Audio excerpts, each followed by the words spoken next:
Hey everyone, post edit here. So in today's video, I actually am really struggling to talk through some of the things, and I want to give a brief update as to why. So I just got back from Universal Studios and I got COVID while I was there. So if you see me trying to struggle through some of the words and whatnot, that is 100% why. Just go ahead and bear with it for these next couple of videos. There's probably like one or two. Starting to feel better already, but I just want to give the quick update before we jump into the content. Hey everyone, AMR back again with another video. So in today's episode, I am going to be doing something that I've never done on the channel yet. I want to start doing this a little bit more often. So quick shout out, if you have ideas for this in future episodes, please let me know down in the comments what you'd like to see. But essentially what I'm going to be doing here is I'm taking the Harry Potter franchise, the Marvel franchise, the DC franchise, and the Star Wars franchise, and then I'm just going to go ahead and take the 10 movies from each of them that are best known to represent the entire franchise as a whole, and then put them in a tournament style bracket and see which one comes out on top. So as always, if you like the content, feel free to like, comment, subscribe, helps me out a ton. But we got 40 to go through here, so let's go ahead and jump into it. So I am going to go division by division. So I actually am going to go all the way up until we get to right here, and then I'll move on to the next one, so on and so forth. So let's go ahead and zoom in a little bit here. Can you guys all see that? That looks good. This is the entire division right here. So first up for our play-in, we have the Avengers versus Wonder Woman. I really don't think that there is much to be said here. I think that the Avengers are going to win. Submit score. Let's go ahead and do that. So the Avengers are going to win that one pretty hands down. Wonder Woman is definitely one of the better DC origin movies in my opinion, but the Avengers just takes the cake. It was like really the movie that started my love and passion for following the Marvel franchise as a whole. So here we have Solo versus the Avengers. Again, very similar aspect here. I thought Solo was actually a pretty good movie, but again, I don't feel like it really lived up to the onus of what the Avengers represents. The Avengers was not necessarily an origin story, but it brought together a bunch of different characters that all got to get together and then take down this massive force in Loki. So it was a really cool, well put together movie, and honestly the CGI in it was fantastic for its time. I think it was early 2000s, or actually late 2000s. I think it was 2007 or 9. Very good movie. Let me go ahead and look that up really quick. So just looked it up, and apparently the Avengers actually came out in 2012. It's kind of crazy that they were able to get that many movies done in that time frame. They were really pumping out content there for a while. So the Avengers is going to take the cake here for this one. We have two Harry Potter movies going head to head here for 17 and 16 seeds. You have the Half-Blood Prince and you have the Order of the Phoenix. Although I kind of liked the aspect that the Half-Blood Prince brought, I thought that the Order of the Phoenix was probably a better movie in my opinion. Half-Blood Prince was good. I just think the movie kind of dragged on and was a little bit slow for my take.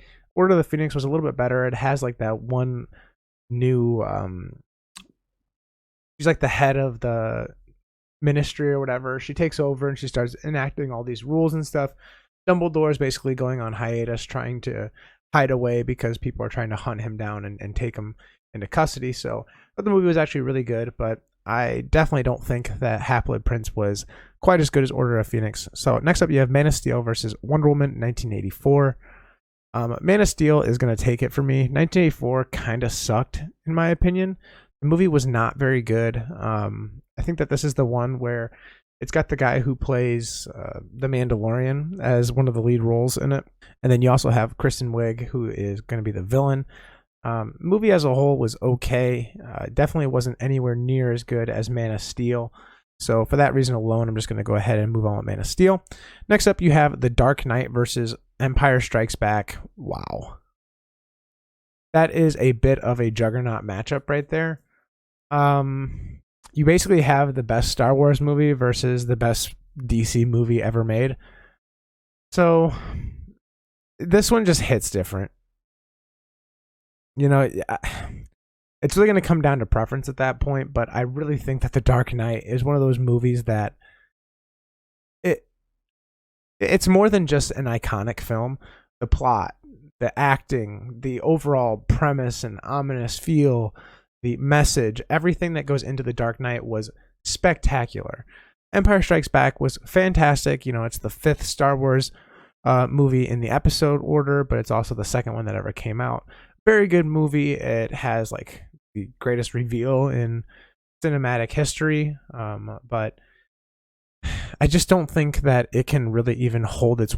But I really just don't think that it can hold its weight up against The Dark Knight, and for that reason alone, I'm going to go ahead and move on with The Dark Knight. So last up here, you have The Dark Knight versus Fantastic Beasts: Crime of Grindelwald. I think that The Dark Knight takes this one pretty handily.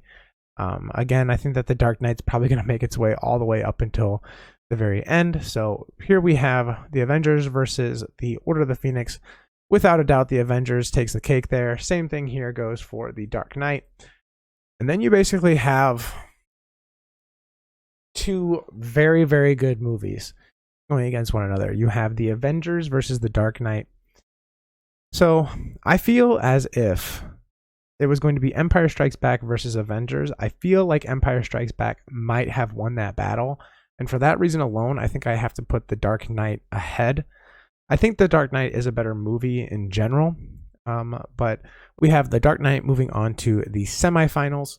Over here on the bottom left bracket, we have Rise of Skywalker versus Captain America Civil War. Captain America Civil War is one of my favorite Avenger-based movies that there is today, or I should say Marvel-based movies.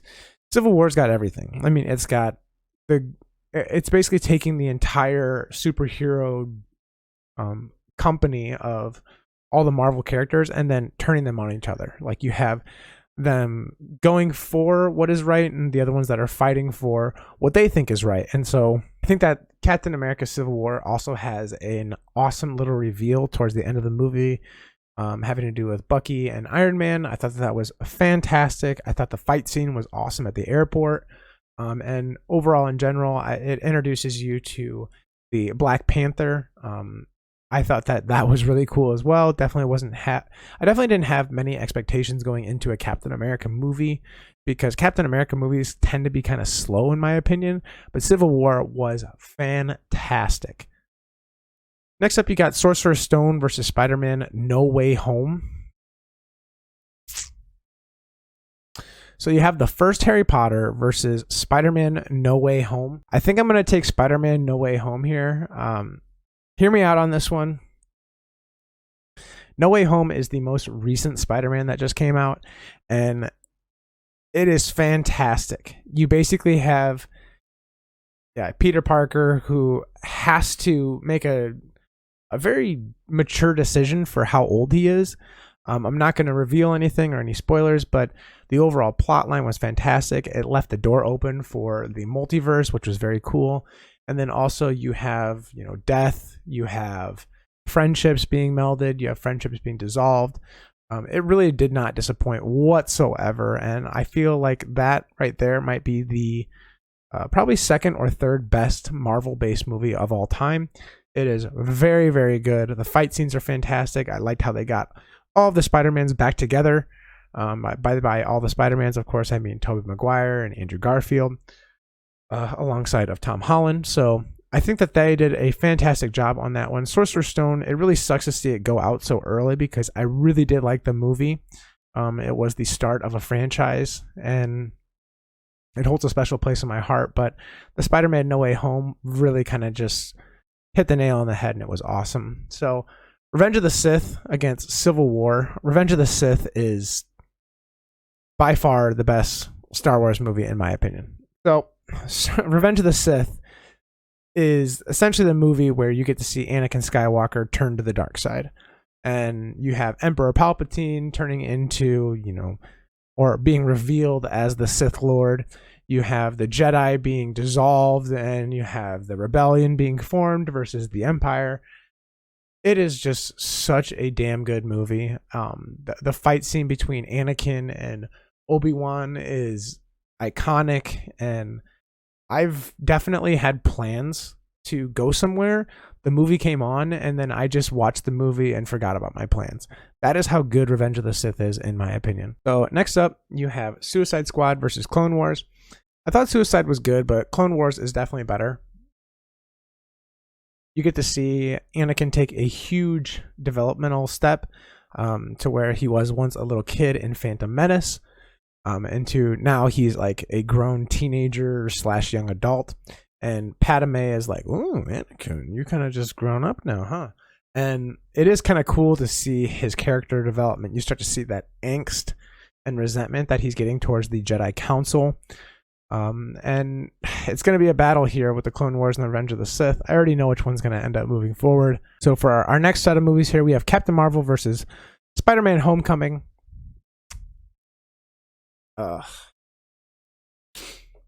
In complete honesty, it's been a while since I've seen Spider-Man Homecoming, but I remember feeling like I wanted more. And with Captain Marvel, I really liked it. It kind of got review bombed, and a lot of people did not like the movie, but I thought Captain Marvel was really good. I don't know why, maybe because I didn't know too much about what to expect with the role Captain Marvel plays, but I thought Brie Larson did a really good job on the character. It had about a lot of flipping back and forth between who you thought was good and who was evil. In Spider-Man Homecoming, like I said, Michael Keaton was good in it, but it just left me wanting more. So next up on our list here, we have Spider-Man No Way Home versus Phantom Menace. Spider-Man No Way Home is going to end up taking this. Like I said earlier, Spider-Man No Way Home is one of the better Marvel movies ever to exist.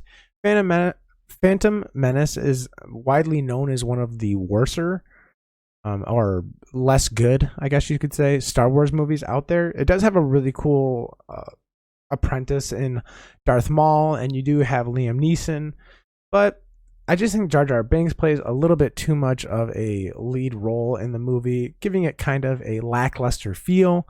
After waiting, what was it, like 30 years for the movie to come, for another Star Wars movie to come out, we get that. It just felt pretty bad. And so I think for that reason alone, Spider-Man is going to take it. Really not much of a battle there. So we have Revenge of the Sith moving forward here as well. It's just too good.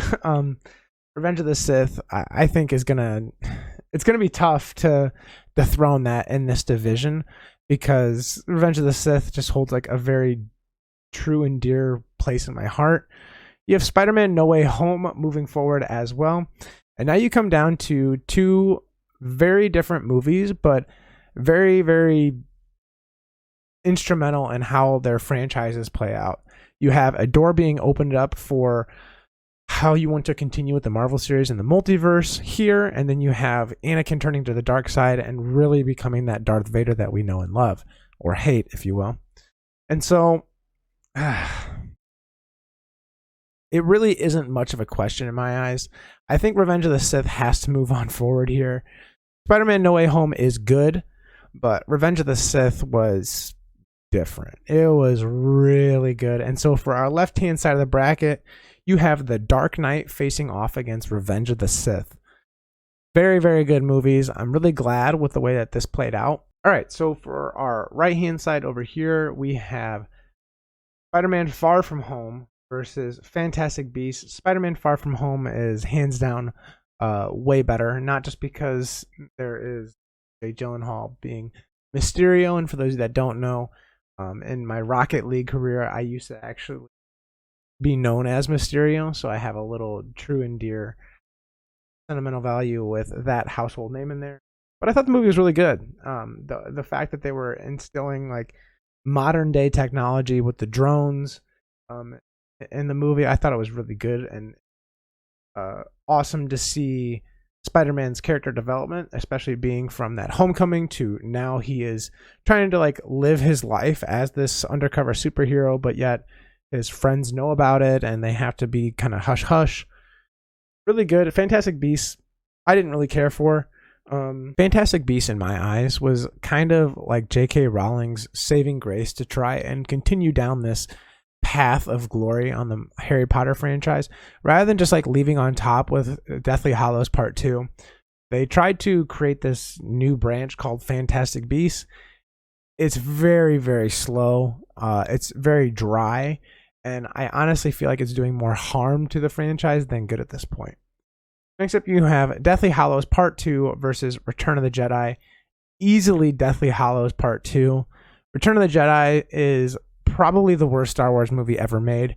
They go on that stupid planet with like those teddy bear looking things. The movie's dog shit.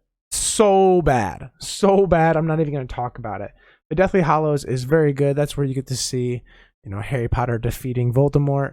And it also leaves like on a nice little high note of Harry Potter and Jenny Weasley having their kid going off to the 9 3/4 platform with Ron and Hermione's kid as well. Really cool. It was a nice way for the franchise to kind of just cut ties and be over with.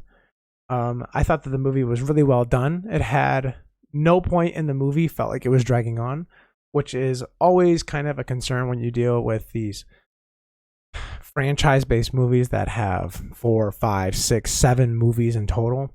And I thought for it being the last movie of its franchise, it was fantastic.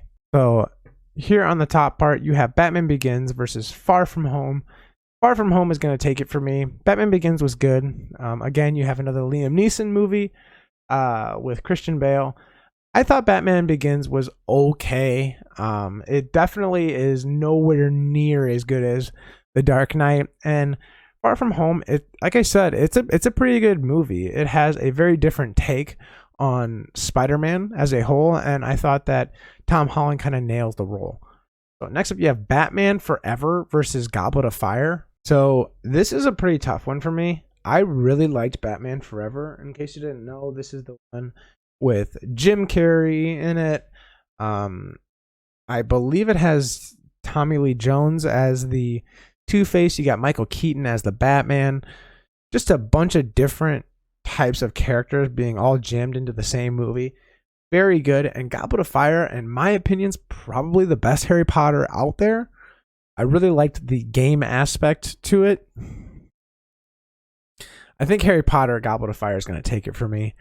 I don't know how else to say it, but Goblet of Fire, in my opinion, having it be introducing to the dragons, to the whole game aspect, to the port key and all that stuff. It was just a very good movie. That's where you start to see this shift into Harry Potter being a very, very gray, dark type setting. And I think that it set the stage for future movies to come. Next up, you have Star Wars A New Hope versus Deathly Hallows Part 1. Easily A New Hope. Part 1, unlike Part 2, definitely dragged on. I feel like they probably could have done Deathly Hallows into one movie and gotten rid of a lot of the cruft in Part 1. So next up we have Part 2 of Deathly Hallows versus Age of Ultron.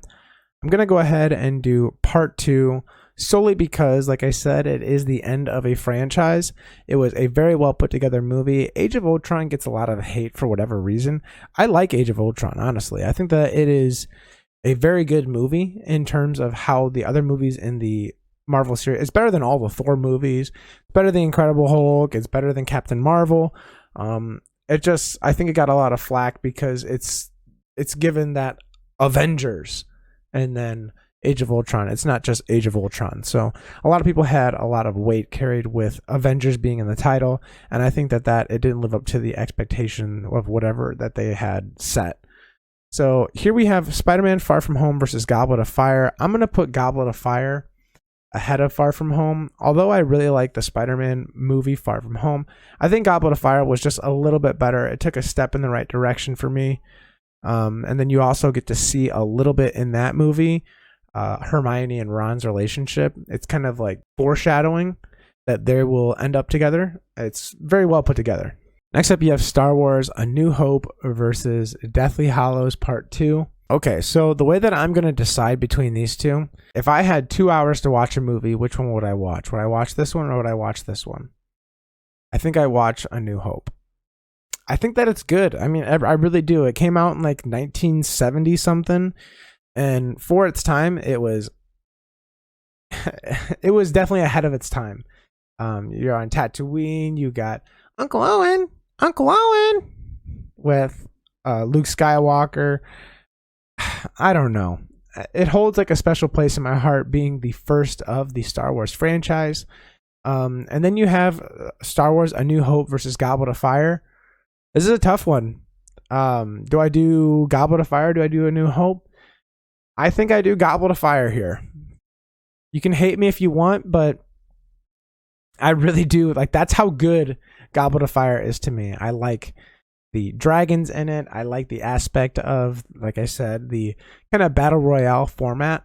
I always like the competition style based video games as well as movies, and Goblet of Fire plays directly into that. So next up here, we have Chamber of Secrets versus The Last Jedi.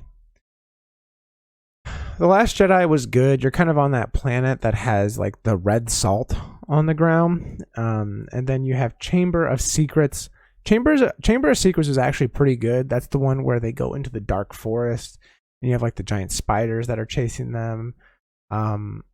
I think Chamber of Secrets is a little bit better in my opinion. I thought The Last Jedi was kind of lackluster.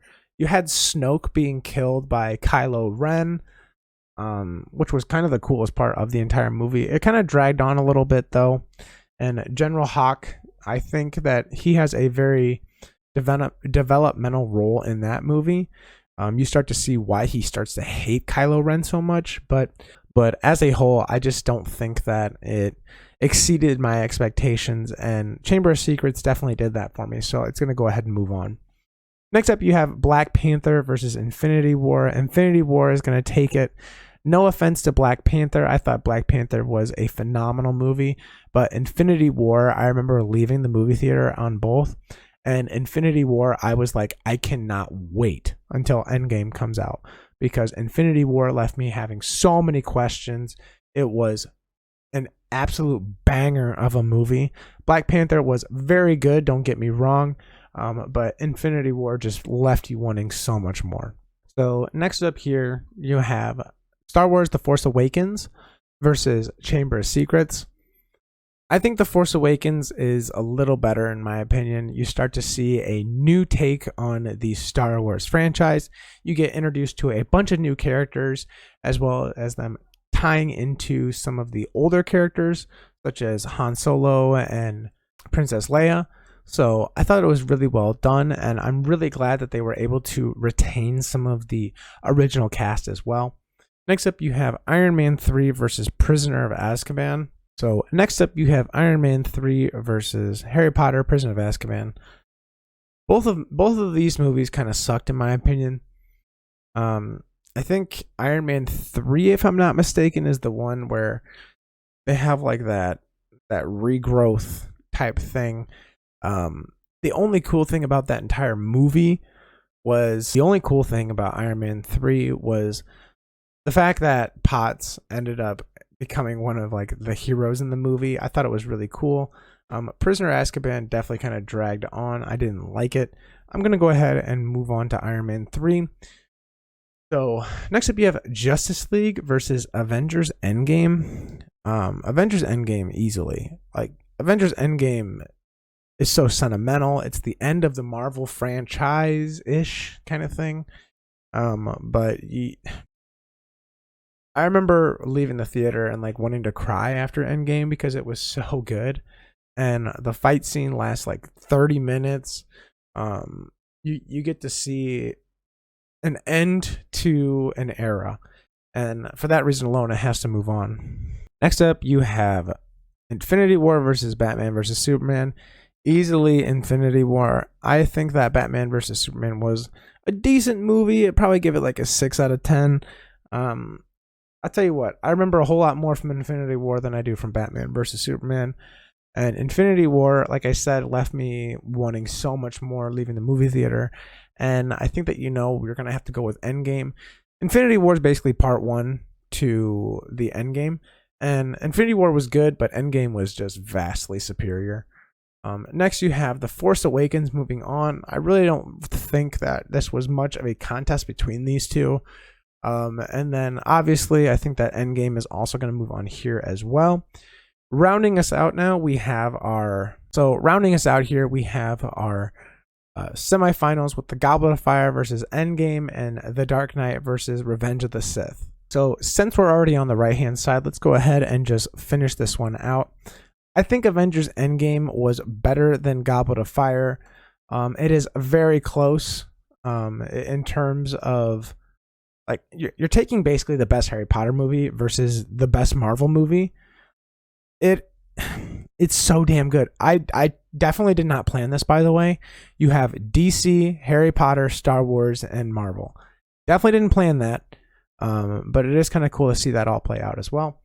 You have Goblet of Fire being defeated by Endgame, and then you have The Dark Knight versus Revenge of the Sith. I gotta go Dark Knight. I gotta go Dark Knight. Hear me out, man. The Dark Knight, the acting was so good that it killed someone in real life. Like, the movie is fantastic. Amazing storyline. You have The Dark Knight facing off against Endgame. I'm going to go The Dark Knight in a huge shock to myself. I'm going to go ahead and do The Dark Knight, and The Dark Knight's going to end up taking this.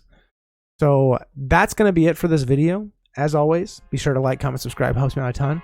And let me know down in the comments down below what type of video you want me to do next for our brackets. I'm going to try and do this as a weekly occurrence on the channel. But as always, I'll catch you in the next one. See you.